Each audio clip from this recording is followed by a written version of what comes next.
আমাদের মধ্য মধ্য ছেলেরা, চেংড়া চেংড়া ছেলেরা তারা বিপত্তি এসে ওবরে ঠেলে উঠতে পিছনে চলে আসে।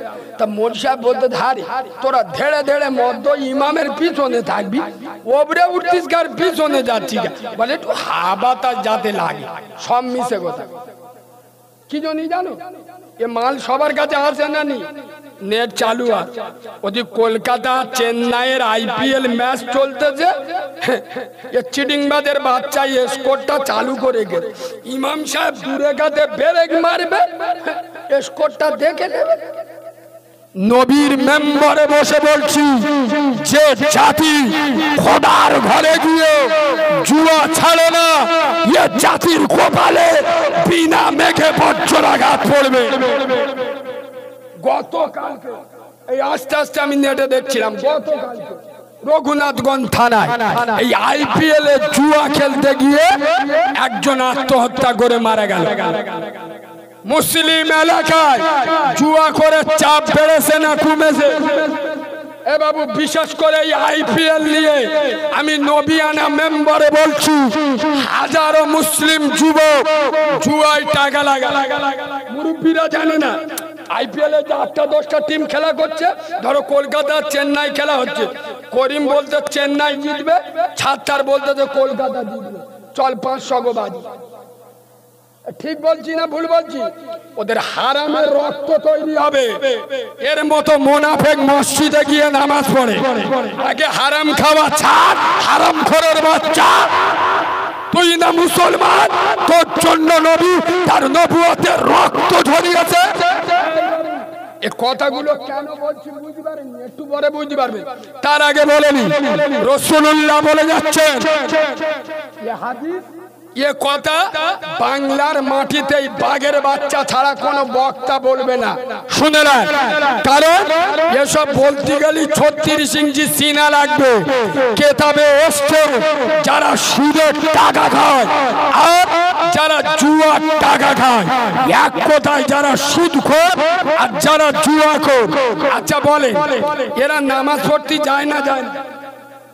নামাজ পড়তে গেলে উজু করতে হবে না? হবে। আরে নামাজের শর্ত হলো ওযু, বিনা ওযুতে নামাজ হবে? কথা বলে না। সুদখোর আর জুয়াখোর যখন ওযু করতে যায়, কিতাবে এসছে ওরা। আচ্ছা আপনারা বলুন, আপনারা উযু করেন কি দিয়ে? স্প্রাইট না কোকা-কোলা? বলবেন? আমি জিজ্ঞেস করি মানে কোনো ভালো অর্থ আছে? কি দিয়ে উযু করে? পানি দিয়ে।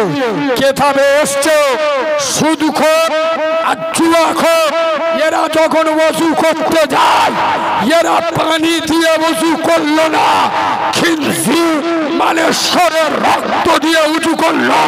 এরা কুল্লি করলো, পানি দিয়ে না, শরীর রক্ত দিয়ে কুল্লি করলো। বক্তা জানে গ্রামে 100-র মধ্যে 98টা বাড়িতে বন্দোলন গুরুগুলো চলে।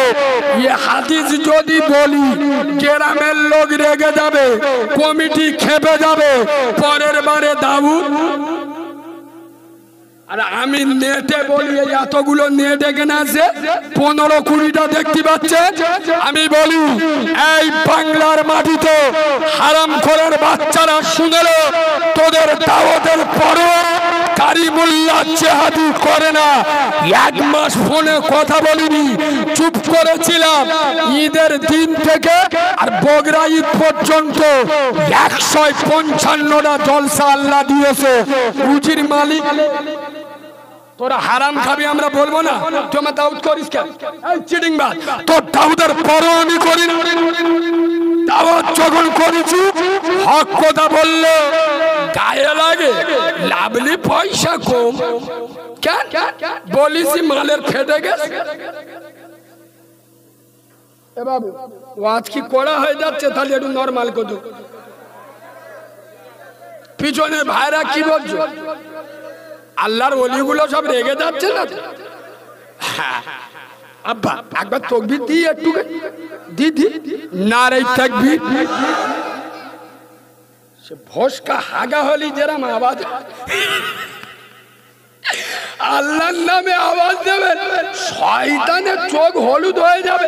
যে উত্তর বেলে গেছি, মোল্লাপাড়ার লোকেরা খেপে গে ধরলি ধুলোকে দেবে, সালা পালা পালা। শয়তান তাড়ানো আওয়াজ দেন, নারী তাকবীর। হারাম খোরদের জব্দ করার আওয়াজ দেন, নারী তাকবীর, নারী তাকবীর। দাদা পীরের হক সিলসিলা, সিলসিলায় মুজাদ্দিদুল জামান, আল কুরআনের আলো, আল হাদিসের আলো, ফুলের সুবাস, চাঁদের হাসি, নামাজ পড়তে ভালো। এইটা চিটিংবাজি কথা। এত বড় আল্লাহর ওলি সপ্তাহে একবার উজু করে, আল্লাহর কিরে বার কি বার বলুন তো? কি বার? শুক্রবার। ওই একবার উজু করবে, ওই এক উজু পুরো হপ্তা চালিয়ে দেবে। এ হানান কথা বলে না, এরা বলে আমরা নামাজ পড়তে ভালোবাসি। শোনেন, আমি বাচ্চা মাওলানা কারিমুল্লাহ জাহাদু রাসূলুল্লাহ নূরের নবুয়তে কদম দুটো জড়িয়ে ধরি। ইয়া রাসূলুল্লাহ, ইয়া হাবিবাল্লাহ নবী, বিয়াদবি মাফ করবেন, আমার বাপ মা আপনার পায়ে কুরবান হয়ে যাক।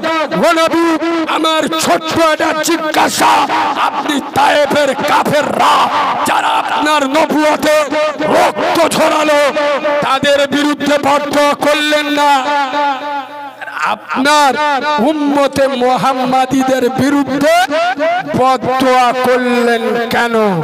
নবী উত্তর দিচ্ছে, ভালো করে শুনুন। আমি রাসূলুল্লাহ যেদিন তায়েফের মাটিতে গিয়েছিলাম, তায়েফের কাফের বেঈমানেরা ওরা আমার আল্লাহকে চিনত। জোরে বলুন, আমি নবী আমাকে জানত।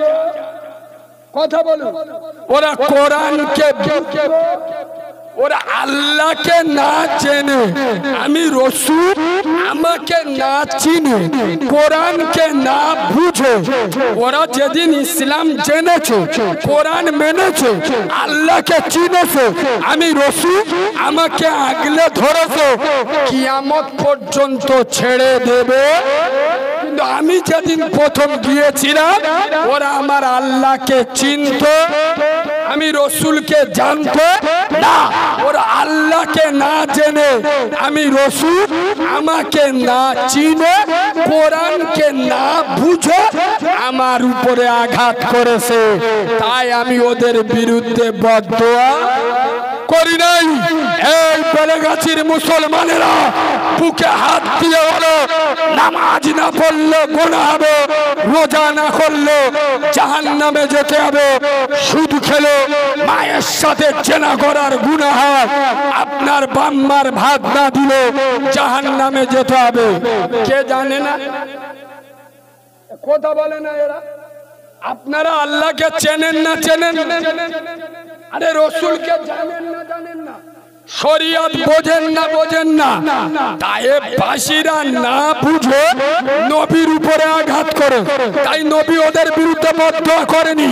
আর মুসলমানের ছাড়ারা জেনে বুঝে এরা ইসলামের উপরে, কোরআনের উপরে, নবীর উপরে আঘাত করছে না, করে না। কি বলছি আপনারা বুঝতে পারেননি? আমরা জেনে বুঝে নবীর উপরে আঘাত করি। নামাজ না পড়লে গুনাহ হবে সবাই জানি, পড়ব। আমার 4টে এড়ে গরু। কি কি এড়ে গরু মানে বুঝতে পেরেছেন? হ্যাঁ, দাঁড়িয়ে কলম ধরে স্টার্ট মারে, বসে পেশাব করে না, পেশাব করে কলম ধোয় না।